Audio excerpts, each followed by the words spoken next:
Hello, let us start with question 3 of exercise 12.1. This question is quite simple, लेकिन इसके अंदर जो आपका कैलकुलेशन पार्ट है दैट इज वो काफी ज्यादा हो जाता है. तो जो क्वेश्चन है वो है figure 12.3 depicts an archery target. ये आर्चरी टारगेट आप लोगों ने नॉर्मली देखा होगा, है ना. आप डार्ट बोर्ड जो होता है वो हमारा इस तरह का दिखता है ना. डार्ट बोर्ड हो गया या आर्चरी का जो बोर्ड होता है that looks like this only.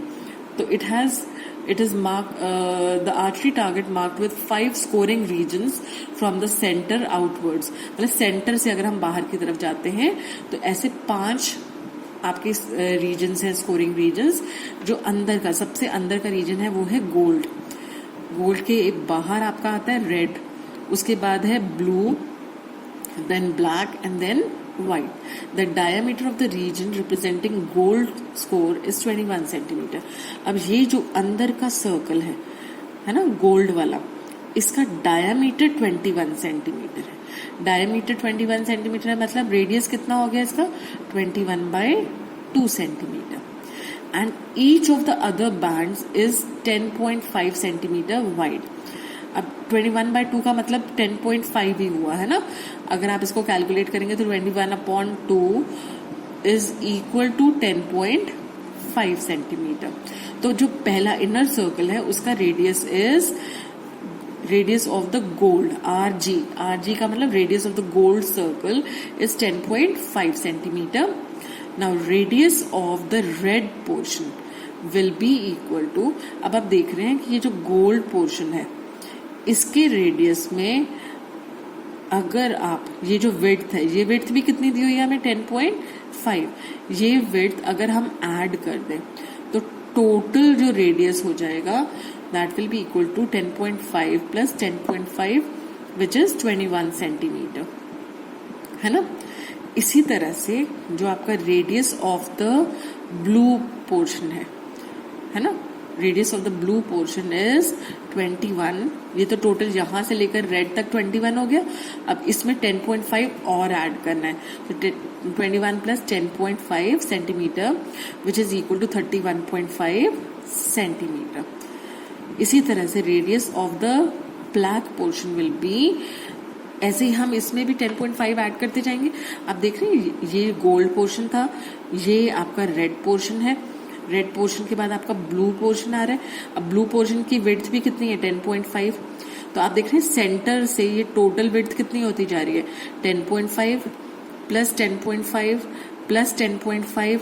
अब इसके बाद जो नेक्स्ट आपकी रिंग बन रही है, जो ब्लैक वाली रिंग बन रही है, ये तो ब्लू रिंग थी. अब जो ब्लैक रिंग बन रही है उसकी विड्थ भी कितनी है 10.5. तो आपने एक तरह से 10.5 कितनी बार ऐड करना है 4 टाइम्स. तो that will be equal to, आपने 31.5 में 10.5 ऐड किया, so this is equal to 42 centimetre. इसी तरह से radius of the white portion will be, अब इसके बाद अगर सपोज एक और बाउंड्री आ जाती है, उसकी लेंथ भी अगर आप विड्थ भी अगर आप 10.5 लेते हैं तो सेंटर से इन सब की विड्थ कितनी हो जाएगी, total width will be equal to 10.5 plus 10.5 plus 10.5 plus 10.5 and plus this 10.5. तो 10.5 को आपने 5 बार ऐड किया, so that will be equal to, अब आप यहाँ तक तो इधर पोर्शन तक तो आप ऐड करके पता ही लगा चुके हैं 42 आया. अब 42 में इसका मतलब ये लास्ट वाला ऐड कर देंगे तो हमें रेडियस ऑफ द, सॉरी इसको स्मॉल आर में रिप्रेजेंट करना चाहिए, हमें radius of the white portion हमें मिल जाएगा. तो radius of the white portion will be 52.5 centimetre. Okay, तो अब हमारा जो मेन मकसद है हमें area of each of the 5 scoring regions निकालना है. अब हमें क्या करना है, हमें region of each of the जो कलर्ड पोर्शन है उसका एरिया, हमें स्कोरिंग पोर्शन का एरिया निकालना है. तो अगर हमें सबसे पहले गोल्ड का निकालना है, this is the gold portion, तो area of the gold portion will be equal to, क्योंकि आपको पता है ये एक सर्कल है तो area of the circle is pi r square. अब क्योंकि ये रेडियस ऑफ द गोल्ड वाला हमें लेना पड़ेगा क्योंकि हम गोल्ड का एरिया निकाल रहे हैं ना, तो pi r square will be equal to 22/7. इसका रेडियस कितना था 21/2 है ना, इंटू 21/2. तो जब कैलकुलेट आप करेंगे तो this will be equal to, आप इसको कैलकुलेट करके निकाल सकते हैं। तो कैलकुलेशन के बाद ये आपका आंसर आ जाएगा, this is 33 into 21/2 which is equal to 693/2 centimetre square. ठीक है, ये तो सिंपल था क्योंकि हमने इसको गोल्ड के पोर्शन को निकाल लिया। Now what will be the area of the blue portion, sorry red portion. Second जो हमारी रिंग है, ये जो रिंग है this is actually the red portion.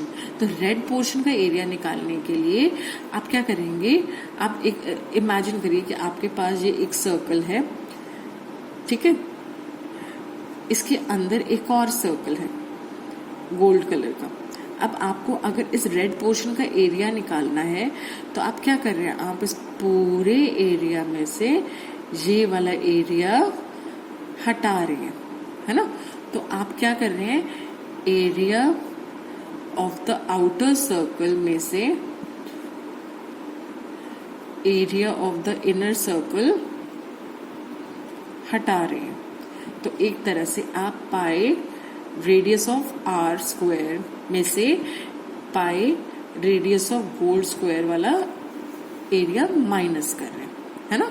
ये जो पोर्शन है दिस इज, अगर हम इसको पूरे बड़े सर्कल को कंसिडर करें तो सेंटर से इसकी दूरी कितनी है, 10.5 और 10.5 तो मतलब टोटल हो गए 21। तो ये जो बाहर का सर्कल है रेड वाला, इसका रेडियस हो जाएगा 21 सेंटीमीटर, है ना। और इस 21 सेंटीमीटर रेडियस वाले सर्कल में से हम ये छोटा वाला सर्कल, गोल्ड वाला सर्कल जिसका रेडियस 10.5 है, वो माइनस कर रहे हैं। तो हमारे पास आ जाएगा पाई, अगर आप कॉमन ले लेते हैं तो आपके पास आ जाएगा रेडियस इसका कितना है 21 square minus this will be 21/2 का whole square. So this is actually 22/7 into, आप इसको देखेंगे दिस इज आप एक तरह से 21 का स्क्वायर माइनस 21 का स्क्वायर अपॉन 4। तो this will be equal to 22/7 into 3/4 times 21 का स्क्वायर, है ना। तो कैंसिल करने पर हमें मिलेगा, इसको जब हम कैंसिल करेंगे तो हमारे पास वैल्यूज क्या आएंगी, this will come out to be, this is 2079/2 centimetre square.